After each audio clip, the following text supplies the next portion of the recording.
Hey, welcome back. This is a discussion of Act 2, and it's part 2 of that discussion for Fuenteovejuna by Lope de Vega from 1614. And here we have Frondoso in la Audiencia on stage after Jacinta has just been kidnapped and threatened with gang rape by the commander. And so this is a stark contrast on what love is. Because part of this play questions, is sexuality, is love power, or is it something definitely other than that? And Laurencia asks in line about, 1279, Laurencia asks, how can you show your face around here unafraid? And Frondoso says, I thought that some such recklessness would make you come to see the truth to which we're bound. I watched the dread commander part while hiding in the hills above, and seeing you deserve my love, lost all the fear that plagued my heart. I have a wispy up there, huh? I hope he goes far off to thrive. And he's being very ironic there. It'd be like saying, I hope he fucks off. I hope he goes off and dies. Good riddance, too. Laurencia says, don't waste your breath. Besides, the more men wish your death, the longer you'll remain alive. And Frondoso replies, if that's so, then long life to him, for both sides profit by this quirk. I live while our best wishes work against him in the interim. Laurencia, and this is his question, is there any place for me in your affections, dear? I need to know if my sincere devotions found its port of grace. I mean, the village speaks as one by now, comparing us as a pair, and it astounds the townsfolk there to see our coupling left undone. So put aside these harsh extremes and tell me if there is or not.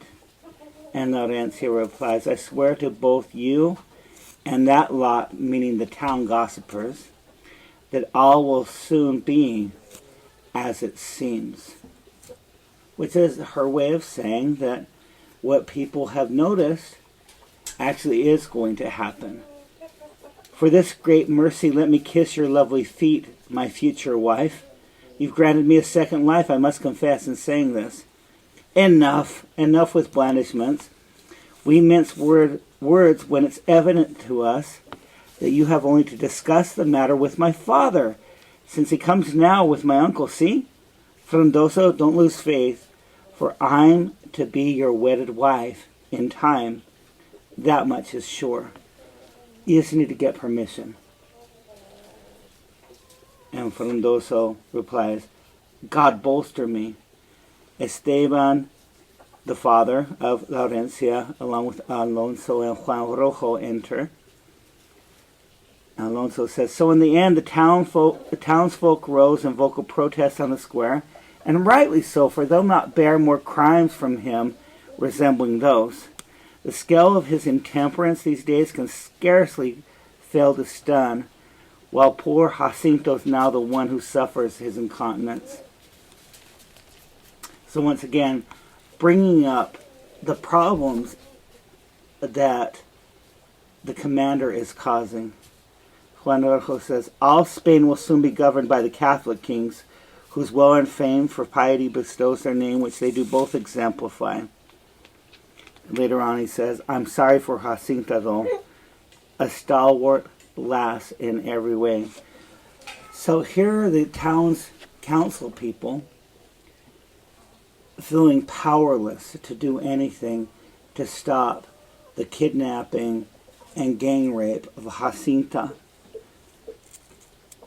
And Alonso, we're getting caught up on what happened off stage with Mango, when Mango got arrested by the commander's soldiers to be whipped. They whipped old Mango's hide, you say? And Juan Rojo says, No ink or flannel that I know of ever looked more black and blue. Enough. You know my blood begins to boil just picturing the sins that make his reputation true. Why should I carry this baton of office if it serves no use? So why should I pretend like I'm helping govern when I can't do anything about injustices such as these? Well, what about the time they found... Juan Rojo says, his men inflicted the abuse, so why should you feel woebegone?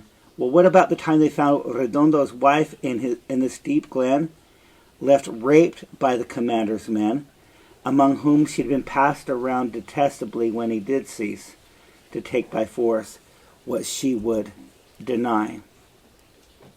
I hear someone. Who's there? Frondoso says, just I who look for leave to speak my piece. Frondoso, as my house is yours, speak freely if you feel the need. You owe your life to your sire's seed, but I'm owed what your grace ensures. You're like a son to me. I reared you with much love. Well then, sir, I speak, based on this love of which you speak, a gracious favor volunteered. Do you know who fathered this proud son? And Esteban says, were you aggrieved by that crazed beast? And now he's being called a crazed beast. Fernan Gomez? To say the least. I thought as much. Another one. Frondoso replies, this pledge of love that you confide now moves me likewise to profess. I love your daughter, Laurencia, and express my wish here that she be my bride. This tongue deserves a reprimand for hastiness, which you'll excuse, as usually another sues the sire for his daughter's hand. And Esteban says, your swift return here is a boon, Frondoso, and prolongs my years. Dispelling what my heart most fears, your coming is most opportune, so I thank the skies, I thank heaven above, that you've emerged to cleanse my name, and thank your passion just the same for showing purity in love.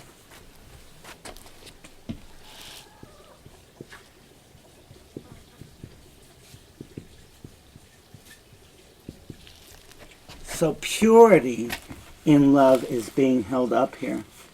The peasants are showing purity in love, while the commander is showing malignance through sexuality.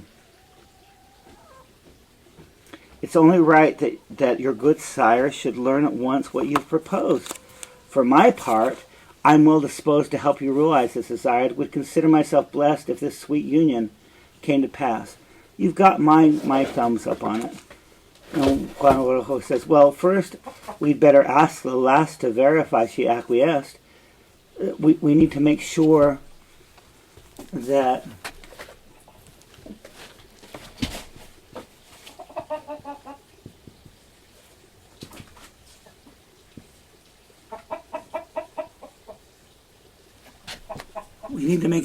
your daughter has given permission or she has agreed to what's being asked. And Esteban says, you needn't go through all that fuss. In this case, nothing is untoward. The two, meaning Frondoso y Laurencia, were firmly of accord before he pled his case to us. We may as well then, at your ease, discuss the dowry that's due. The sum I gladly offer you was saved up in Maravedís.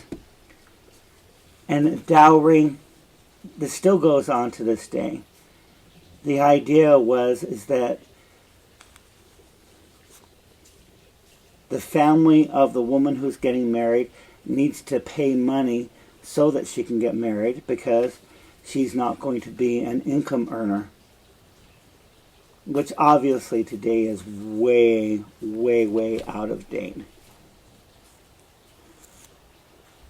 And Frondoso says about a dowry, if I decline, don't feel forlorn. What I don't need can pass unwept.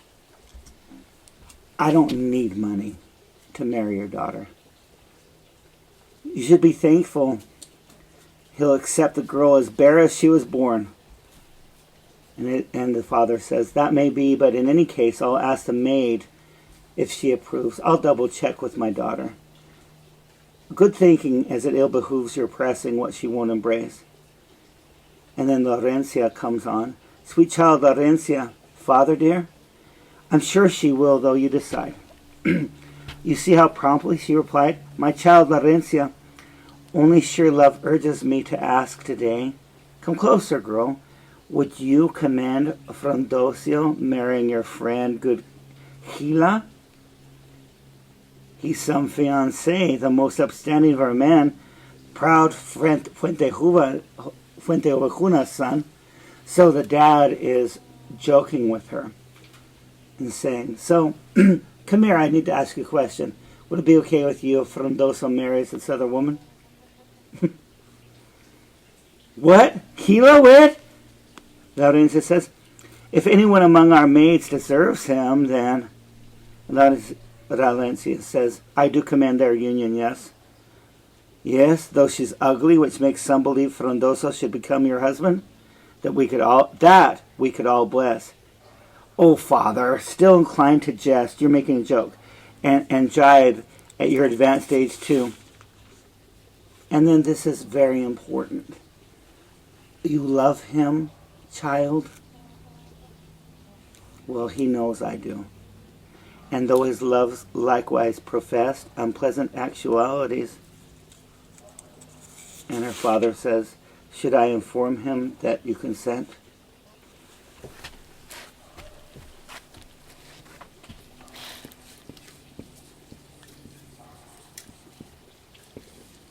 So consent is the complete opposite of the commander's exploitation. Yes, bring him news of my intent. So then it's I who hold the keys. Well said and done. Let's all wait to see our good friend in the square. Let's go. And Esteban says, my lad, is for a fair amount in dowry. Would you say 4,000 might work like a charm? And Frondoso rejects it again. How can you speak of such things? Please, you do my honor grievous harm. I'm not marrying your daughter for the money. Come now, son, you'll feel otherwise within a day, for, by my word, a dowry that's left unconferred goes wanting in some other guise. And so Esteban is telling him, you know, you might need it in the future, and I'd like to give you the money. So everybody is off stage, and Frondoso and Laurencia are alone again. Frondoso, are you happy, dear? Just happy? I'm so overjoyed. The state I'm in leaves me devoid of all my senses when you're near. The smiles to which my heart is prone pour out in gladness from my eyes to think, Laurencia, my sweet prize, that I can claim you as my own. So he is happy, and she is happy.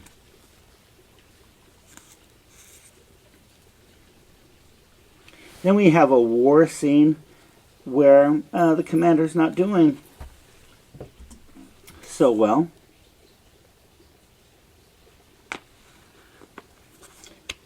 And then we skip to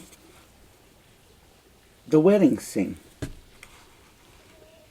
And this is on line about 1473.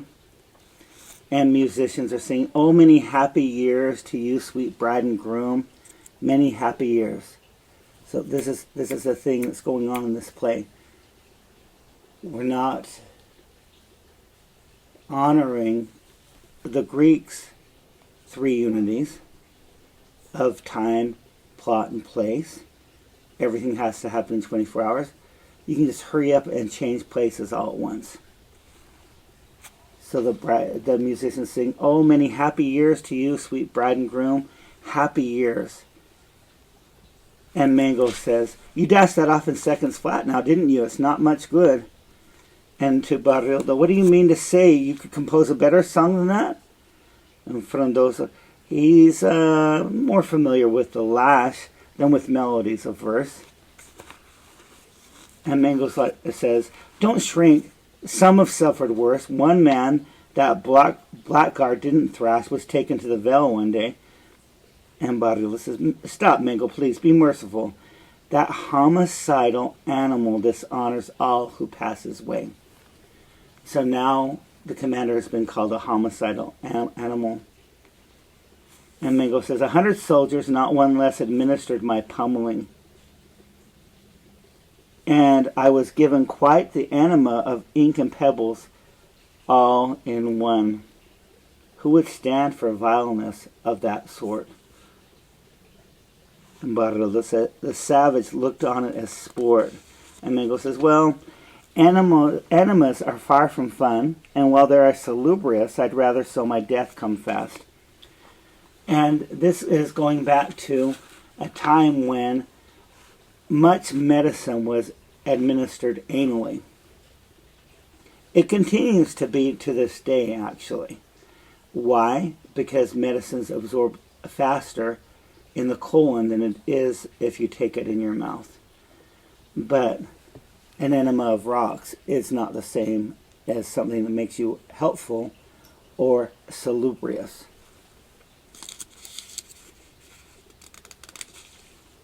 So then we have more singing.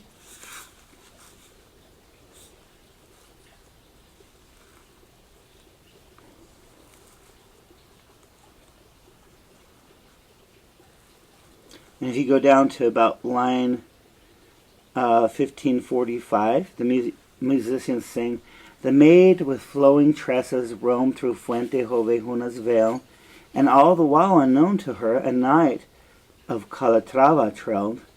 She hid within a leafy wood, and remember, Frondoso's name means leafy, pretending she had spied him not, and by turns bashful and abashed, concealed herself amid the copse, amid the canopy of the trees. Why do you still away, fair lass? He asked the maiden in the grove. You know full well my lynx-eyed love has penetrated walls of stone. The knight approached the maiden who, abashed and quite disquieted, began to fashion jealousies from bows entangled overhead, meaning some head dressing. But just as anyone who loves will think it insignificant to cross the mountains and the seas, the knight asked her fair maiden again, why do you still away, fair lass, my lovely maiden in the grove? You know full well my lynx-eyed love has penetrated walls of stone. And then, of course, after that verse, the commander enters, and he will arrest the groom and steal the bride.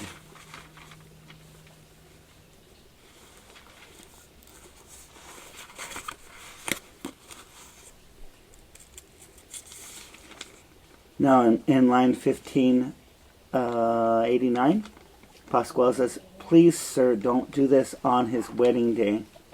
And the commander says, why should these nuptials change my mind? Are there no other men in town? And Pascual begs, because Frondoso had aimed the commander's bow and arrow against him. And Pascual says, you're able to forgive his crying. You have the power. Well, were I the one, agreed Pascual, then I could, but Master Telesgiron was insulted by this criminal, his order and his honor both. And isn't that just like boys? I'm not the one who takes offense at this. It's my superior. And his superior is child, right? Of his order. And Esteban says to him, sir, if a father-in-law may defend a deed of his new son, it isn't hard to contemplate how someone so in love as he might well have rankled with chagrin if it is certain he conspired to take his wife away from him. What Swain would not have done the same. He just acted out of love. Oh, you're talking nonsense, magistrate. And Esteban, trying to be the conscience of the commander, says, I speak for your own virtue, sir. I'm innocent of all you claim. She wasn't his wife back then. And Esteban pronounces, you're guilty, sir. I'll say no more, but rest assured, the king and the queen who rule Castile will issue forth new orders for disorder's end. So Esteban is equating the order of the commander, meaning the order that he's imposed, as disorder that needs to be redressed by a much higher power, the Catholic kings. They would be remiss, though now at rest from war, to suffer that their towns and far-flung villages let man as powerful and cruel as you display a cross so grandiose. And remember, he's wearing this huge cross on his chest, which, can you imagine Jesus sanctioning his behavior? So, on one hand, Lope is pointing out the hypocrisy of a cross-wearing Christian, because these are Christians, and I know here in Protestant land people think Catholics aren't Christians, but this is how I look at Catholics, and that this is from my non-theistic perspective as a humanist. Catholics are Christians with a memory. They're not the ones that shortened the Bible, that threw hundreds of pages away, like Protestants did. They're not the ones that say Protestants aren't Christians. It tends to be that Protestants say Catholics, who are the original Christians, aren't Christian. And so Lope is pointing out this hypocrisy of proclaiming yourself a believer in Christ and acting like a demon. You're guilty, he says.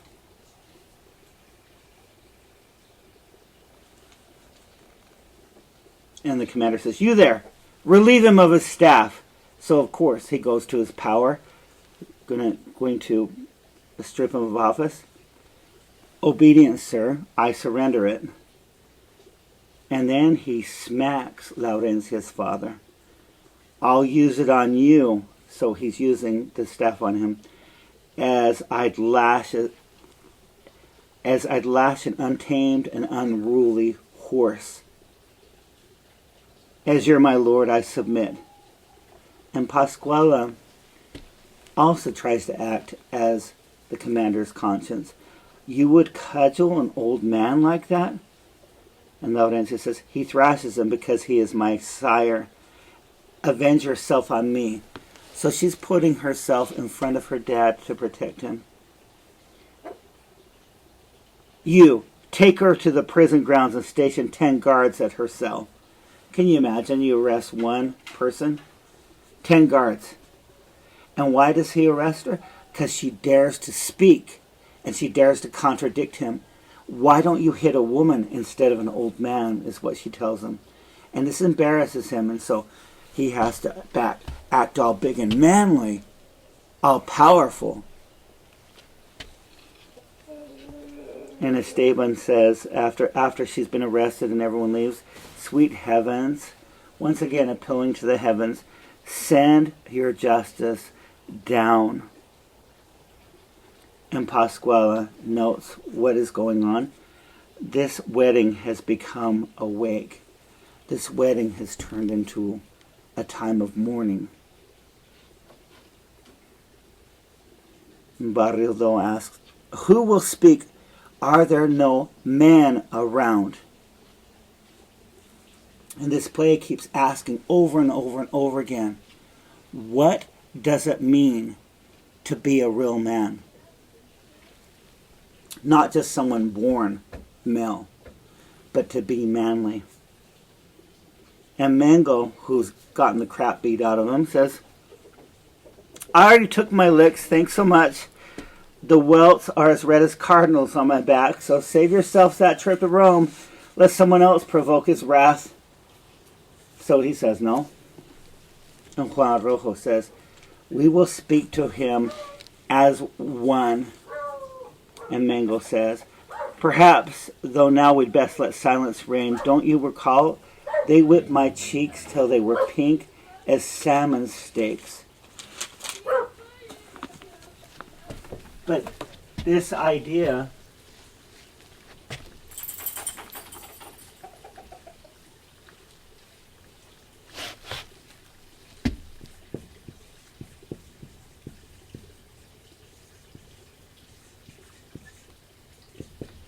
We will speak as one is what is going to happen in Act 3 of this play.